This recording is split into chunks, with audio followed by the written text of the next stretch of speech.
It's Wednesday. What's up, y'all? It's me, Erica.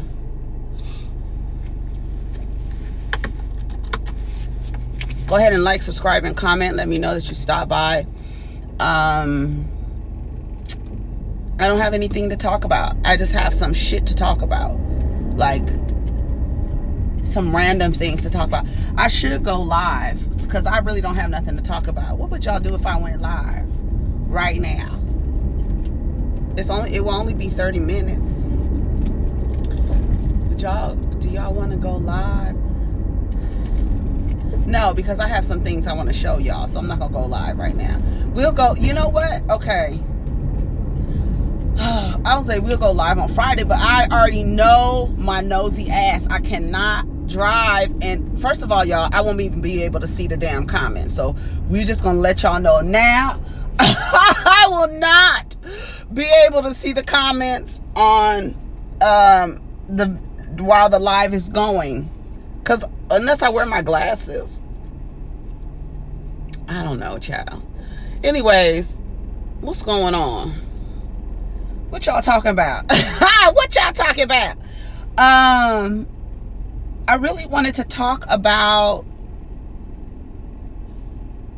did y'all hear about that Asian woman that called those black men monkeys at the Airbnb? Did y'all hear about that? And did y'all watch Love and Hip Hop? And what else came on? People saying they watching The Handmaid's Tale. I haven't watched one episode. Now that's one I don't know. Y'all broke me with the Game of Thrones, and thank you. I love it. Arya, she got her vision back last night. I am no one. So she got her vision back. Ramsey killed, what's his name? Nigga, these men are out of control. Ramsey, I'm waiting, because somebody asked me who's worse, Ramsey or Joffrey, and I'm still out. The jury is still out on that. I can't stand when people pull up to the pumps and it's 3 empty pumps and you pull up to the first one. You don't pull all the way up. You pull up to the first one. I hate that. Now I gotta go in between you and another motherfucker.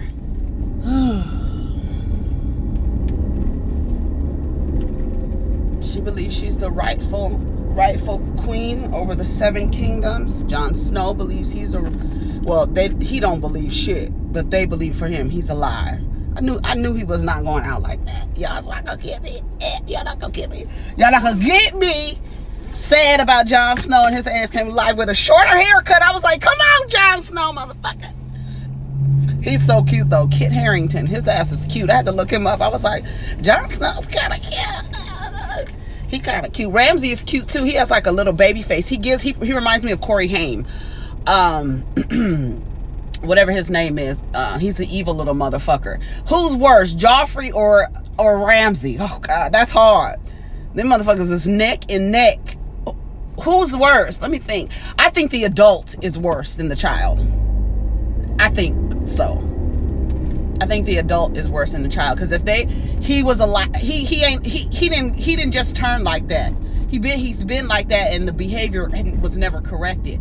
Like Joffrey, if he would have grew up, if they would have allowed him to grow up he would have been another quote unquote mad king. He would have been crazy. Because none of his behavior was ever corrected. In fact, his mother would smile at him as he was doing some fuck shit, but then later said, what he did shocked me. I guess it's about, having your family's back, even though they're on some fuck shit, in the face of everybody else still having their back. But I never saw, I guess you can't really reprimand him because he's the king. You're his mother, but he's the king. And, they told Cersei last night, you don't hold no position. You somebody's mama, girl. That's it. You're not married to a king. No. Your husband died. Now it's your son. You're the queen mother. You know what I'm saying? But, I like Arya's journey. Whatever she's going through, I'm really liking this journey that she's on. I actually like it. For a little girl to be going through this this transformation of self, this eliminating the old you to become no one, and so that you can, whatever it is that they're trying to get her to do to become this assassin. I don't know what they're trying to, I haven't really figured it out yet, but I am enjoying watching her journey. And what's his name? He looks like, Jagan looks like, is it Rob Schneider? It's not Rob Schneider. It's a comedian. He has the same fucking face, and I'm like, he looks so familiar. He looks so familiar, but I can't place it. I gotta stare at him for a little longer. But yeah, so far so good. I'm on season 6, episode 4. John, he's like, my watch is over. I'm out of here. I'm out of here. Y'all motherfuckers tried to kill me. I'm good. Y'all motherfuckers kill me, not tried to. I'm good. I'm out of here. My watch is over. And I'm so glad Sam is out of there. Sam and that Gilly Flower. I'm glad they out of there too with that little baby, that little blonde haired baby. Talking about that's Samuel's son. Sam is so cute. He's one of my favorites too. Sam is one of my favorites. Arya is my favorite. Tyrion is my favorite. Varys is my favorite. All of I don't know what it is, but all of them. Do we all have the same favorites? I like Cersei, but she's a mess. But I do like how she can play. Like she's not a dumb woman. She's not a dumb woman. Very smart woman. Very conniving and very calculating and very like whatever for the family. Jamie, I like, and that's the thing. It's like you can't, because at some point these people, that's when little baby, I think she said that it's a duplicity in every character, and they really go through that. And it's like, because at one minute you can't stand, you're like, Jamie, he pushed this little boy out of a window, but now he's in this other part of him, he's admirable in this other part of him, I don't know. It's just a weird thing, because we're all like that. We can all, I don't remember what part of it, but was like, we all have a will to do either good or bad, and we all make those choices. And sometimes that bad choice is for the good. You know what I mean? It's like, okay, a lot of people, nigga, what are you doing? Nobody cares. I hate you niggas in them Dodges. I hate it. Nobody cares. Nobody cares, nigga. Nobody. You revving up, moving from lane to lane. Girl, don't nobody care. But yeah, somebody said, we all have the will to... I can't remember what the actual quote was, but it was basically like, we all have the will to do good. We all have the will to do bad. And it's just, we make those choices. And sometimes doing the absolute wrong thing is a good... It turns out well. Like... Tyrion sending that girl over there, and then her getting ready to marry that boy, that would have created an alliance, except for the prince of the town, was killed in combat against that group, that family, and their soldier killed his sister or whoever and raped her and killed her. And then the mountain, I know when that damn mad scientist said, can we keep the head? I'm working on something. That head is on that. Is it on that man? I need to see the face, because all I've seen is the and I told y'all that girl was with the Sons of Harpy. I said, every time them niggas is around, that bitch is around with all that hair. I'm gonna give you and your son some silver, and y'all need to go on about your business and go somewhere else. He's like, we don't harm children. Children are blameless, but you better get his ass out of here, because if what you're doing is going to put your son in harm's way. So you and your son need to get the fuck out of this town now. And here's some money to go along with you, so we don't have any problems, girl. I like Varys too. I like Varys. Grey Worm. I like all of Daenerys's folks, really. All of them people. I like all of them people. I don't know about the I told you I didn't really trust her advisor, the one that older man. What's his name? John. What's his name? I can't start with a J. I can't remember. But anyways, so I was telling y'all about this this video that was going around this weekend of these black men, 5 black men, got an Airbnb, and they got kicked out of their Airbnb at like 2 o'clock in the morning because the host was racist, and she called them monkeys. She said she felt her life was in danger. She called the cops. She was married to a white man and was an Asian woman married to a white man. So she had her full Trudy costume. She said, which monkey is going to sleep on the couch? It says 4 in a couch. So that's 5. You have it on your Airbnb description. Which monkey is going to stay on the couch? Which monkey's going to stay on the couch? This is why you have to be careful when you are talking about people of color, because people of color don't always include black people. It should be black people and people of color, because a lot of people of color take on ideologies and have the same desire to the proximity to whiteness. And they use that and weaponize blackness and are very anti-black, so when you say people of color, this woman is a person of color. The woman who tried to snitch on that MTA worker in New York. Was it New York? And she said that she shouldn't been eating. And that woman ended up losing her damn book deal because she tried to weaponize this woman and get her in trouble. This is a black woman on a train, conducting the train or moving the train or the what do you call it, the subway or whatever. And she's on it, and you want to complain about her and then tag the people and say she's not supposed to be eating. And then when she said something to the woman, the black woman told her, mind your own business. Mind your own business. And when she said that woman of color felt a way that black woman told her to mind her own business. So she felt the need to tell on this black woman. But as a result, that lady lost her damn book deal. She had a book deal, woman of color. And I don't know if she was Indian or was she Arab. I can't remember. But she lost a book deal because of that. And this woman here, I don't know if they found her name was Katie. I don't know if they found her job, but she stood in that doorway and told those black men which monkey is going to sleep on the couch. And all they could say was, which monkey? I think they were like really shocked. And then one said, your mother is going to sleep on the couch. She's the monkey, right? And then I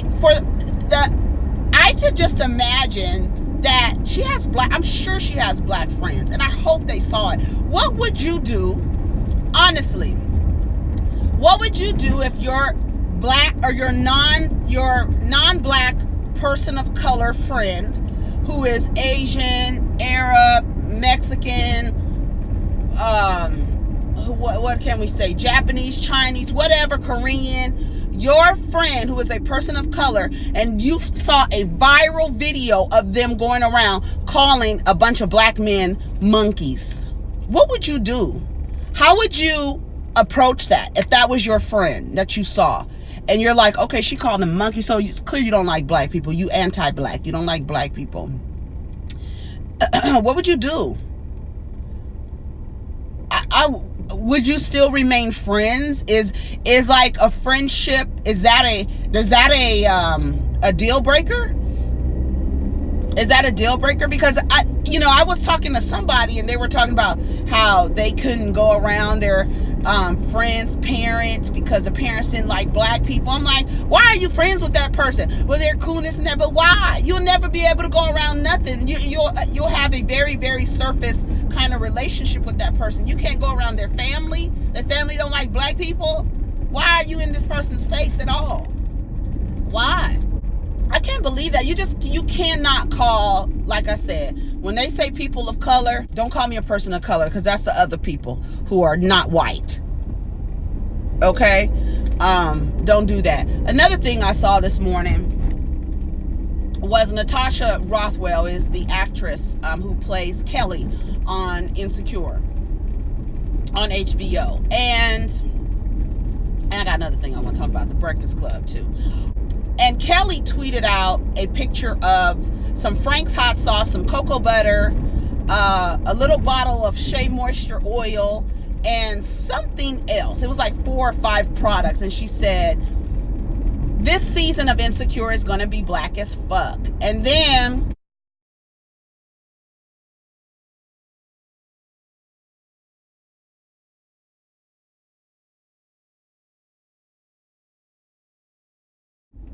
somebody tweeted, why would you pick up 5 products from Target and then constitute that as blackness?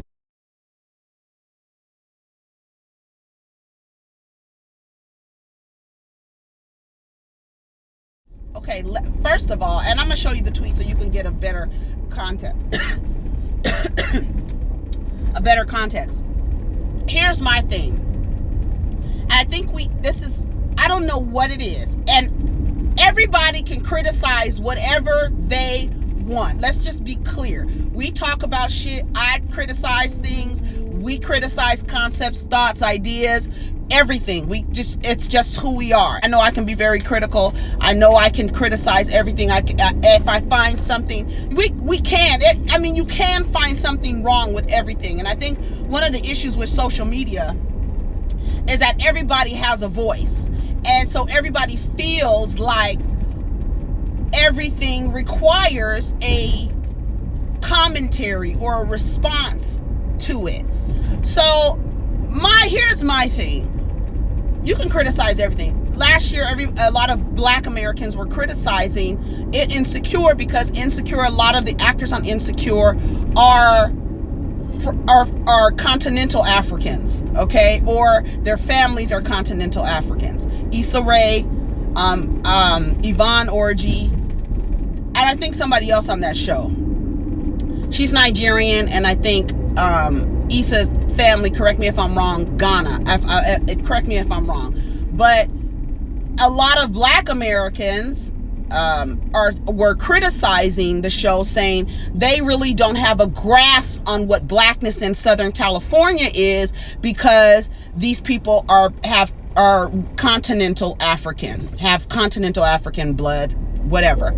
Here's the thing about Los Angeles. One, it is literally a melting pot, okay? Literally a melting pot, as everywhere is. So when you say that you cannot define blackness into 5 products from Target, no, you can't. But those 5 products, a Black person can identify with those 5 products.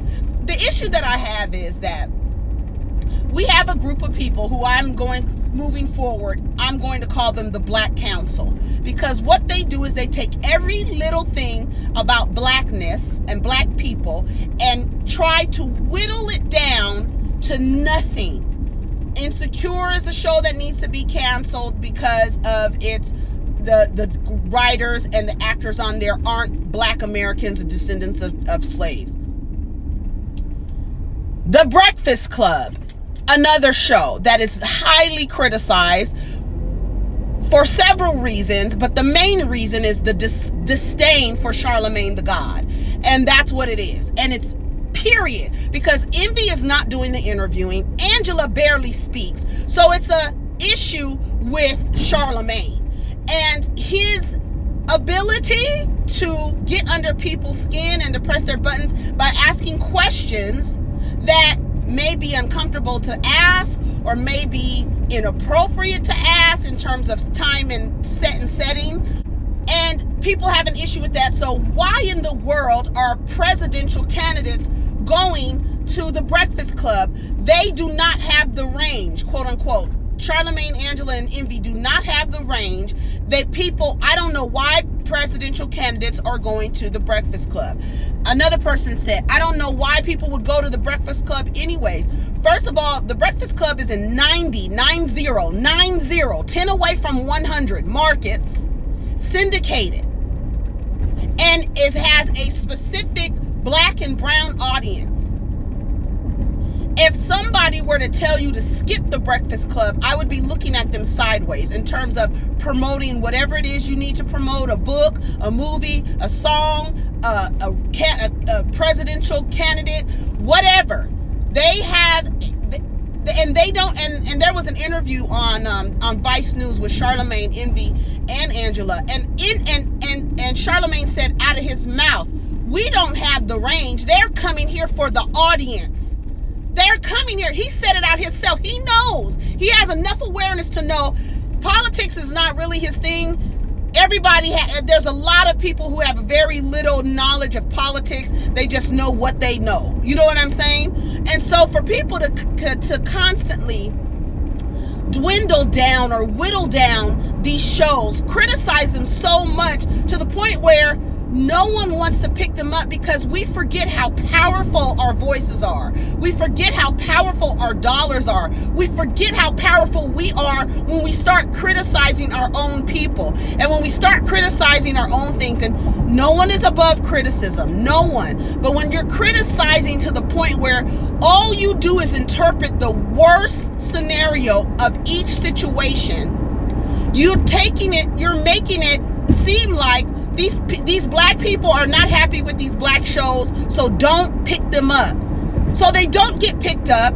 Then you're complaining that there's no black representation in any of these industries. Well, guess what? Y'all criticized them until the damn executive said they look like they don't want to see it. They don't want to see Insecure. They don't want to see The Breakfast Club. Cancel them. Now what? Now what? Now what? So I'm not saying don't criticize the Charlemagne needs criticism. That criticism is how and then here's the criticism. Here's the part where criticism, what I've always said. When people start criticizing, you got to see, Jay Electronica says, either you build or destroy. What do you do? What are you doing? Either you're building or you're destroying. And a lot of the times we're so busy, our criticism is so destructive instead of constructive that we talk ourselves out of our own shit by criticizing it so much that it gets canceled. It literally gets canceled.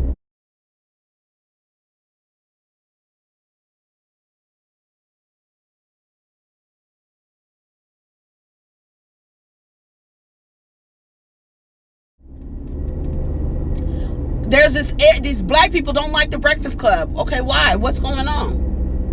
Why?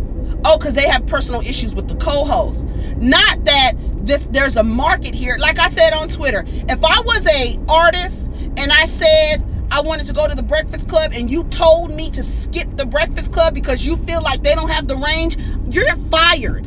I'm firing you.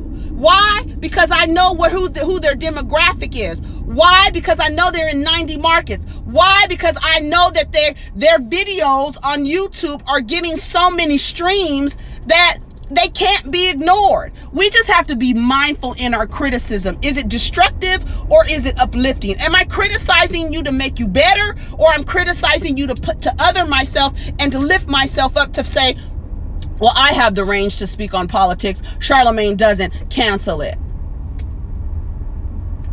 I have the range to speak on the black experience in Los Angeles. Cancel Insecure because the woman who created it is from Ghana. She's not black. Even though the girl was fucking raised. Let me stop because I'm getting mad. I'm getting mad at us for how we tear our shit down, shit that we have in place. We tear it down.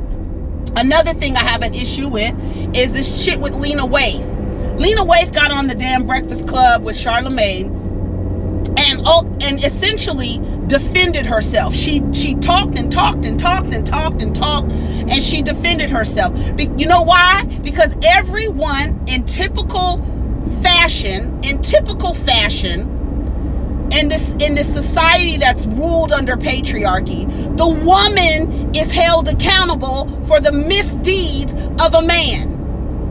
We see it when men cheat. We see it all the time. We see it. And now Lena Waithe is being held accountable for not firing Jason, even though she explained, I created the show and I sold it. I now work for the show. I can be fired. So if you do not have a range or an understanding of how the television and film industry work, the creator just created the show. They came up with the idea and they sold it. The same way Mariah Huck did with Married to Medicine. She has no say in anything. She is actually an employee who created the show. So if she needed to get fired, she can get fired too. Lena can get fired off the show. she can get fired. She doesn't own the show. She created it. It will also always say created by Lena Waithe. And she works now on the show as a writer. So yes, it's her show, but she should not be held accountable for the actions of a man. She should not. And it's not fair. And she spent that whole time defending herself against people who were criticizing her for not moving into action. Now, she said that the boy and the girl said that she complained, they talked it out, and both agreed to continue to work with each other, except for Jason continued his fucked up behavior. What did Lena do? Put a black woman in place to ensure she had a good eye on the situation. And what did that black woman do? She told what she saw. And that is what was supposed to happen. They knew. Yes, we all knew. But guess what? Those people, we had a conversation, and both of those people agreed to continue to work with each other. Will I hire Jason again? Hell no, because you went against everything I already had to talk with you about your behavior. Stop it, dude. You're gonna fuck your shit up. Stop it. Whatever it is that you're fucking doing and these women are complaining about, you're gonna lose big time, bruh. Stop it. But Lena Waithe spent 40 minutes defending herself based on the actions and the misdeeds of a man. Defending herself. I'm like, why is she defending herself? Because everybody wanted to drag that girl and say, she should have did this, she should have did this, not understanding the dynamics of television and film industry. Now, you don't have the fucking range. You don't have the range. At your job, can your supervisor and manager just fire you? I know at my job they can't. They gotta write up a goddamn dissertation to fire somebody, and they gotta send it to somebody else so they can approve or disapprove the termination.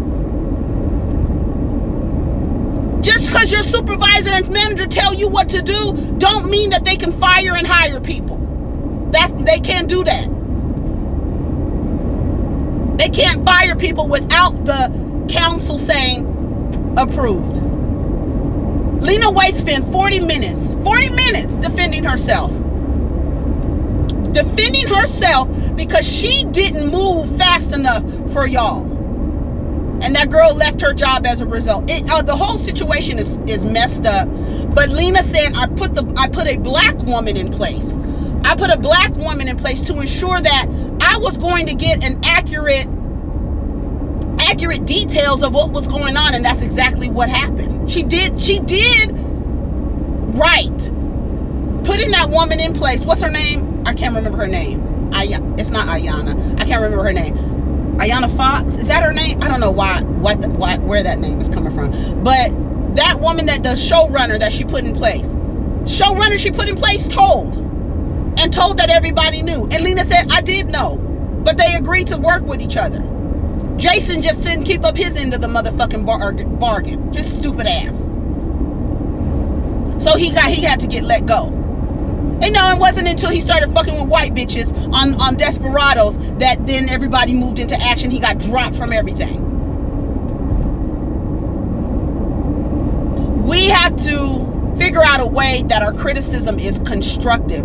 Where can we do better? No, and this idea that, these 5 products can encompass, no 5 products can encompass what blackness is, because you niggas can't even decide whether you're going to spell black with a capital B or not.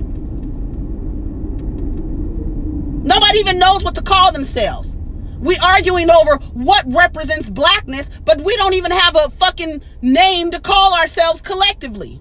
So whether or not those 5 products that Natasha Rothwell posted and said this season of Insecure is going to be black as fuck, all of those items it probably are going to have a role in some of the scenes, right? The bottle of Frank's hot sauce, the Shea Moisture oil, and some cocoa butter. She probably posted saying, yes, it's black as fuck, because each of those items are going to be integral in their story. But no, it doesn't represent all black people. Nothing. You can't buy anything in Target and say this represents black people. And this idea I mean, our tagline is literally, we are not a monolith. But then everybody gets upset when somebody says, well, these 5 products this means blackness to me. Okay, well, these 5 products is blackness to me. None of it is going to be the same, because all of us are so different. All of us are so different. People don't think that the Breakfast Club have the range to have the interviews that they have. Well, I don't care what nobody says. Charlemagne the God is a great interviewer. He has a natural talent to interview people. He has grown into his talent, and he has a natural talent on interviewing people. And the Rachel Dolezal comment, okay, well, people might say, you Rachel Dolezal. Well, he was making a comparison to her saying that she was Native American. She got a teaspoon of Indian blood in her, and she was trying to get scholarships based on her heritage. And you ain't really that. You don't really have that much Native blood or indigenous blood in you. So you fake, bitch, just like Rachel Dolezal. And let me tell you another thing. Democrats in the company of black people should not be made comfortable at all. They don't deserve any level of comfort at all. They should be made uncomfortable. Bernie Sanders, Elizabeth Warren, Pete Buttigieg, Cory Booker, all of them deserve to be uncomfortable in the company of black people. Charlemagne is the perfect person for that. Make them motherfuckers uncomfortable. Make them motherfuckers answer questions about, what do you have planned for black people? What's your plan? He's asked every last one of those people that. Don't you want to know? But no, you don't like Charlemagne, so you're not going to even get to hear the fucking answer. Stupid. Just dumb. We have to be mindful on how we criticize. What angle are we criticizing? Are we taking the worst possible interpretation of something and deciding to run with it, instead of saying, what can we do? Here's Charlemagne. I know you don't have the range. I'm a political science major. Here's some questions you probably want to ask. These are some good questions. And I believe that Charlemagne does that. I believe that because of some of the questions, I don't believe he comes up all on his own. I do believe that he gets help. And I couldn't imagine him not asking Angela Rye. And we don't want to get on Angela Rye because she can be criticized too. Everybody, no one is above reproach. Everybody can be criticized. But what are you doing when you're criticizing? Are you criticizing to destroy? Or are you criticizing to build? That's the point. I'm gonna post these videos. I'm gonna show you what I'm talking about so you can see where I'm coming from. You guys have a wonderful day. Take care of each other. Protect your energy. And remember, like, when we're criticizing, because we all do it, what am I doing? Am I destroying or am I building? You either build or destroy. What do you do? Peace.